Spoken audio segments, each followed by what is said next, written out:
क्या आपको पता है कि ग्लोबल फाइनेंशियल क्राइसिस है क्या और इसके पीछे के आने की वजह क्या है और इसने इंडियन इकोनॉमी को कैसे इंपैक्ट किया? I tell you sir, when the world economies were facing recession at the time of this crisis, India was facing only slow down. तो ऐसा क्यों था कि जब पूरे वर्ल्ड की इकोनॉमीज रिसेशन से जूझ रही थी इस क्राइसिस के दौरान पर इंडियन इकोनॉमी ने सिर्फ स्लो डाउन विटनेस किया।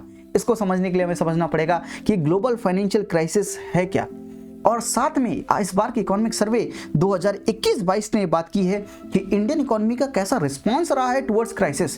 तो जब ग्लोबल फाइनेंशियल क्राइसिस आई थी तो इंडियन इकोनॉमी ने कैसा रिस्पांस दिया, जब टेपर टेंट्रम 2012-13 का आया तो उस समय इंडियन इकोनॉमी ने कैसा रिस्पांस किया, और जब कोविड-19 जैसी सिचुएशन अभी जो हमने विटनेस की है उस पर इंडियन इकोनॉमी ने कैसा रिस्पांस किया है।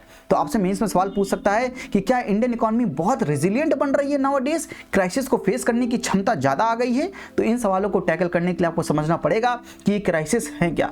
तो मैं आज को इस वीडियो में आपको समझाऊंगा कि ये ग्लोबल फाइनेंशियल क्राइसिस 2008 में जो आई थी वो है क्या। अंत तक देखिएगा वीडियो, बहुत इंपॉर्टेंट इंसाइट्स आपको मिलने वाले हैं यहां पर। उससे पहले आप चैनल को सब्सक्राइब जरूर कीजिएगा, बहुत मेहनत से आपके लिए वीडियो बनाते हैं। सब इस बेल को ऑन कर लीजिएगा ताकि आपको नोटिफिकेशन जल्दी से जल्द मिल जाए। वीडियो को लाइक कीजिएगा और शेयर जरूर कीजिएगा। और अगर आपको मुझसे कोई डाउट पूछना है, आपको इंटरेक्ट करना है, you can join my Telegram channel, link description में दी हुई है।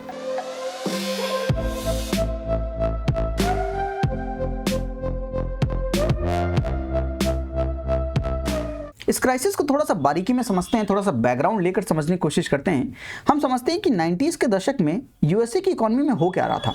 देखिए, यूएसए की इकोनॉमी में उनकी जो टेक्नोलॉजी कंपनीज थी उनमें बड़ा बूम दिख रहा था। 96, 97, 98, 99, 2000 खूब बूम दिख रहा था उनकी कंपनीज में। तो इंटरनेट कंपनीज जो थी वो बहुत बूम कर रही थी, .com बूम कहते हैं इसे। लेकिन 2000 के बाद क्या हुआ, उन्होंने बस्ट को देखा, यानी उनकी कंपनी में गिरावट आई, और उसकी वजह से इन कंपनी में जिन इन्वेस्टर्स ने अपना पैसा खूब ढेर सारा लगा रखा था उन शेयर्स को उन्होंने बेसिकली स्टॉक मार्केट में बेच दिया और अपना पैसा जो है पूरा निकाल लिया। तो ये इन इन्वेस्टर्स ने उन कंपनी में पैसा लगा रखा था, उनके शेयर्स को परचेज कर रखा था, बेसिकली स्टॉक मार्केट में उन्होंने उन शेयर्स को बेच दिया और अपना पैसा रिकवर कर लिया। तो पहली चीज ये हो रही थी। दूसरी चीज, इसकी वजह से क्या हुआ कि फेडरल रिजर्व ने देखा कि जब स्टॉक मार्केट में कोई अपना पैसा लगा नहीं रहा, शेयर्स में पैसा इन्वेस्ट नहीं कर रहा, तो कंपनी को इन्वेस्टमेंट कहां से मिलेगा, और कंपनी को इन्वेस्टमेंट चाहिए था, बैंक से लोन चाहिए था। तो बेसिकली फेडरल रिजर्व ने क्या किया, 96 के बाद से 2001 तक अपना इंटरेस्ट रेट कम करना शुरू किया, और 1% जो था इंटरेस्ट रेट 2001 में, तो 2001 में 1% इंटरेस्ट रेट था कि इन कंपनीज को बेसिकली लोन मिल सके। और अगर आगे बात करें तो बेसिकली अब ये इन्वेस्टर जो थे जिन्होंने अपना पैसा स्टॉक मार्केट से निकाल लिया था, क्योंकि स्टॉक मार्केट में भारी गिरावट देख रहे थे वो लोग, तो उन्होंने सोचा कि ये जो हमारे पास पैसा है इसको हम इन्वेस्ट कहाँ करें। स्टॉक मार्केट में तो इन्वेस्ट नहीं कर सकते हैं, और साथ में अपना पैसा बैंक में भी नहीं रख सकते हैं, क्योंकि बैंक में फेडरल रिजर्व ने क्या किया, इंटरेस्ट रेट बहुत कम कर दिए हैं। तो बैंक में अगर पैसा रखेंगे, क्योंकि इंटरेस्ट रेट बहुत लो है, तो उनको प्रॉफिट नहीं होगा। तो ये इन्वेस्टर ने सोचा कि अब ये इन्वेस्टमेंट का ऑप्शन क्या है, ये इन्वेस्टमेंट अब कहां पर करें। तो उसकी वजह से एक सेक्टर उन्होंने आइडेंटिफाई किया, उस सेक्टर का नाम था real estate sector. Real estate sector उस समय बड़ा बूम कर रहा था, 96, 97, 99, 99, 2000, उस समय रियल एस्टेट सेक्टर बड़ा बूम में जा रहा था। तो रियल एस्टेट सेक्टर में बूम की जाने की वजह एक ये थी कि जो वहां का यूएसए का गवर्नमेंट था वो भी डिमांड को क्रिएट कर रहा था, लोगों से कह रहा था आप घर खरीदिए, रियल एस्टेट में पैसा इन्वेस्ट कीजिए, रियल एस्टेट लीजिए। तो रियल एस्टेट की डिमांड बेसिकली बहुत ज्यादा थी, लेकिन सप्लाई करने वाले कम लोग थे। तो उसकी वजह से रियल एस्टेट के जो रेट थे वो बहुत ज्यादा था, वहां पर प्रॉफिट बहुत ज्यादा था। उसकी वजह मैंने आपको बताई है कि गवर्नमेंट जो है वो इनकरेज कर रही थी लोगों को कि वो घर खरीदें, और इसकी वजह से बहुत ज्यादा इन्वेस्टमेंट जो ल्यूक्रेटिव सेक्टर था रियल एस्टेट सेक्टर।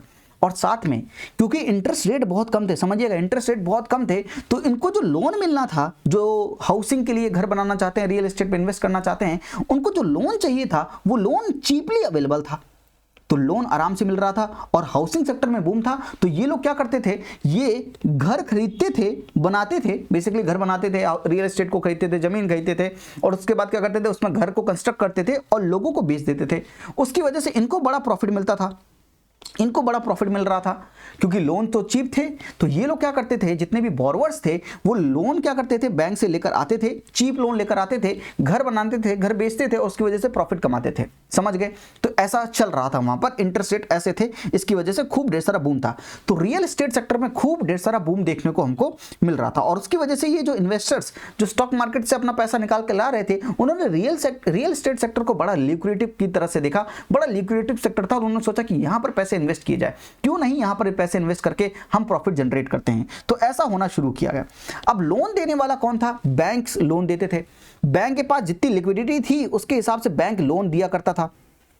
अब जिस तरह से रियल एस्टेट सेक्टर के लिए लोन की रिक्वायरमेंट बढ़ी और बैंक के पास उतनी लिक्विडिटी नहीं थी, तो बैंक ने क्या किया, बैंक ने पैसे मांगने शुरू किए। किससे? इन्वेस्टमेंट बैंक से। तो बेसिकली इन्वेस्टमेंट बैंक ऐसे बैंक है जो बेसिकली कंपनीज को लोन देती है, जो बेसिकली डेरिवेटिव ट्रेडिंग में ट्रेड करती है। तो बेसिकली जो इन्वेस्टमेंट बैंक होते हैं ये इन्वेस्टमेंट करते हैं, ऐसा समझ लीजिए आप।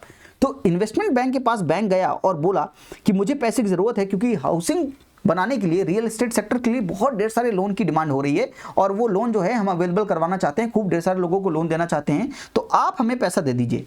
इन्वेस्टमेंट बैंक जो था उसने भी देखा कि हाँ यार ठीक कह रहा है आदमी, क्योंकि उसने भी देखा कि रियल एस्टेट सेक्टर बड़ा बूम में है, तो उसने सोचा कि चलो क्यों नहीं, बैंकों को लोन में पैसा देकर हमें भी इंटरेस्ट मिलेगा तो हमें भी जो है प्रॉफिट होगा। तो इन्वेस्टमेंट बैंक ने सोचा कि चलो इस दौरान पर हम भी अपना प्रॉफिट बना लेते हैं। और इन्वेस्टमेंट बैंक को पैसा दे कौन रहा था?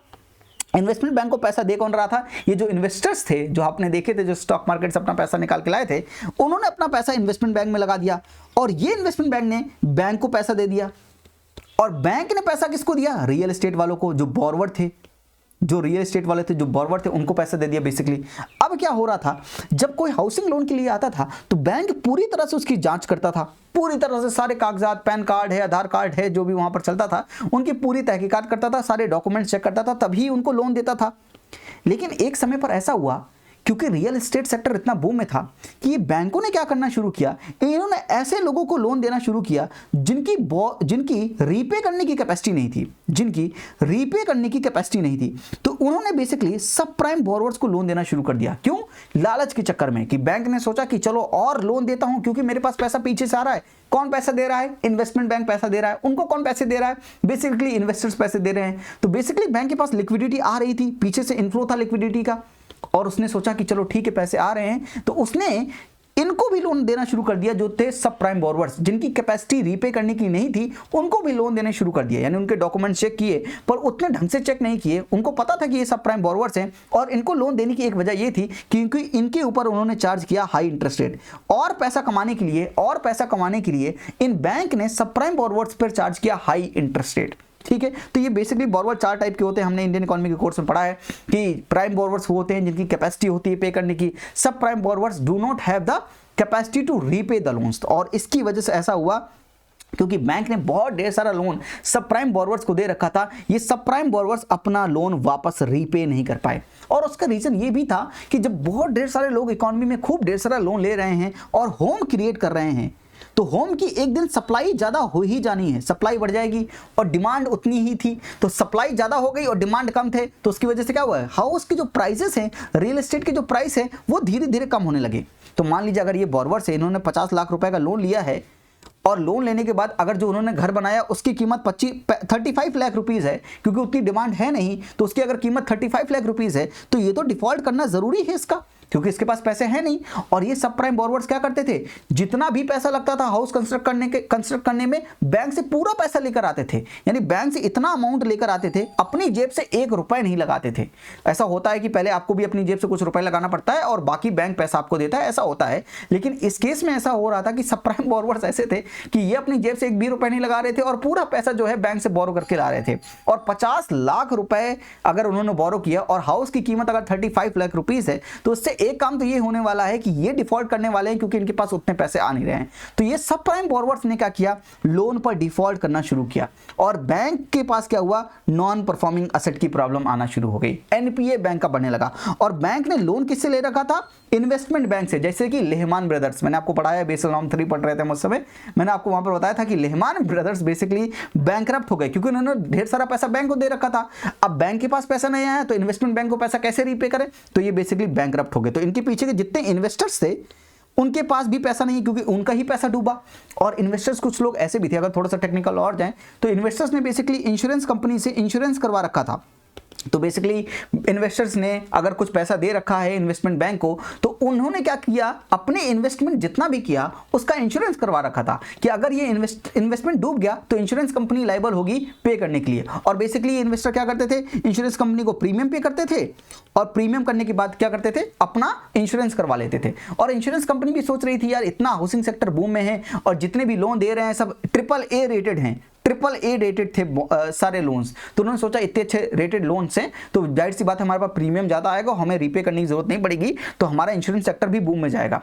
तो ऐसा हुआ, इस वजह होने की वजह से इन्वेस्टर्स का पैसा डूबा और जिन्होंने इंश्योरेंस ले रखा था उन्होंने अपना इंश्योरेंस क्लेम किया। तो इंश्योरेंस जो दे रही थी कंपनीज, बेसिकली उनको लॉस हो गया, $95 बिलियन के अप्रॉक्स उनको लॉस हो गया। और उसकी वजह से यूएस गवर्नमेंट को बेल आउट भी करना पड़ा, $85 बिलियन देने भी पड़े इंश्योरेंस कंपनीज को टू सेव दैट यूएसए की इकोनॉमी को सेव करने के लिए। तो बेसिकली ऐसा हुआ कि बैंक का एनपीए बढ़ गया। अगर मैं आपको पूरा एकदम सार में बताऊं तो ऐसा हुआ क्या, क्योंकि रियल एस्टेट सेक्टर बड़ा बूम में था, उसकी डिमांड ज़्यादा थी, सप्लाई कम थी, उसकी वजह से हो क्या रहा था, उसकी वजह से ये हो रहा था कि रियल एस्टेट के प्राइस बहुत बढ़िया थे और यहाँ पर प्रॉफिट बढ़िया था। तो प्रॉफिट बढ़िया होने की वजह से बहुत लोग जो हैं लोन ले रहे थे बैंक से, किस पर्पस के लिए, रियल एस्टेट बनाने के लिए। और बैंक बहुत ढेर सारे लोन दे रहा था, लेकिन सब प्राइम बोरोवर्स को भी बहुत ढेर सारा लोन दे रहा था, सब प्राइम बोरोवर्स को। और बैंक के पास लिक्विडिटी कहाँ से आ रही थी, इन्वेस्टमेंट बैंक से, और उनके पास लिक्विडिटी आ रही थी इन्वेस्टर से। और इन्वेस्टर्स जो इन्वेस्टमेंट कर रहे थे वो अपना इंश्योरेंस कहाँ करवा रहे थे, इंश्योरेंस कंपनी से। समझ रहे हैं इस चीज को, इंश्योरेंस कंपनी से इन्वेस्टर्स जो है अपना इंश्योरेंस करवा ले रहे थे। तो अगर ये सब प्राइम बोरोवर ने लोन पर डिफॉल्ट किया तो बैंक का एनपीए बढ़ा, नॉन परफॉर्मिंग एसेट। बैंक ने पैसा लेकर रखा था इन्वेस्टमेंट बैंक से तो ये डूब गए, इन्वेस्टर का पैसा लगा था तो ये डूब गए, और जिन्होंने इंश्योरेंस करवा रखा था तो उसकी वजह से इंश्योरेंस कंपनी को देना पड़ा पैसा, तो इंश्योरेंस कंपनी डूब गई। This was the whole crisis in the US economy, this was the housing bubble. ये रियल एस्टेट का जो बबल बना था वो एक दिन फूट गया। 2005 में हमारे रघुराम राजन साहब आईएमएफ के उस समय चीफ थे, उन्होंने ये बताया, चीफ इकोनॉमिस्ट थे, उन्होंने ये बताया था अपने रिसर्च पेपर में कि ऐसी क्राइसिस आने वाली है। Raghuram Rajan was a learned person और उन्होंने ये सब चीजों को प्रिडिक्ट कर लिया था कि ऐसा होने वाला है। पर इन्वेस्टमेंट बैंक ये बड़ा मजाक उड़ाते थे उनका कि ऐसा कुछ नहीं होने वाला है, ऐसा नहीं होने वाला है। और 2008 में हमने वही चीज देखी जो रघुराम राजन साहब ने कहा था, हमने उसी चीज को विटनेस किया और उसकी वजह से यूएस की इकोनॉमी जो है, अब आप एक बात सोचिए कि जो यूएसए के बैंक है उनके पास एनपीए बहुत ज्यादा है, उनके लोन देने की कैपेसिटी नहीं है, और जो यूएसए की इंडस्ट्रीज हैं उनको अगर लोन चाहिए तो लोन तो मिल नहीं पाएगा। और जीडीपी का फॉर्मूला इंडिया का हो या यूएसए का हो एक ही बात बराबर है, C+I+G+NX। तो अगर इकोनॉमी को इन्वेस्टमेंट नहीं मिलेगा तो जीडीपी बढ़ेगा कैसे। तो बेसिकली जीडीपी डूबने लगी और वहां पर एक पूरी क्राइसिस आ गई। और क्योंकि हमारा वर्ल्ड एकदम इंटरकनेक्टेड वर्ल्ड है तो यूएसए की इकोनॉमी में जो क्राइसिस आई धीरे धीरे वो पूरे वर्ल्ड पर परकुलेट हो गई। लेकिन जब वर्ल्ड की पूरी इकोनॉमीज रिसेशन फेस कर रही थी, India was witnessing slow down only. और इसका रीजन ये भी है कि इंडिया बहुत ढेर सारा एक्सपोर्ट नहीं करता। मैं रीजन बताता हूं आपको कि इंडिया पर इंपैक्ट कम क्यों है। पर अभी तक आप समझ गए कि ये पूरी ग्लोबल फाइनेंशियल क्राइसिस है क्या, क्रक्स समझ गए पूरा हो क्या रहा था। बड़ा सिंपल लैंग्वेज में समझाने की कोशिश की है, बहुत टिपिकल नहीं किया चीज़ों को, ईजी लैंग्वेज में मैंने पूरा ये चीज़ आपको समझाई है।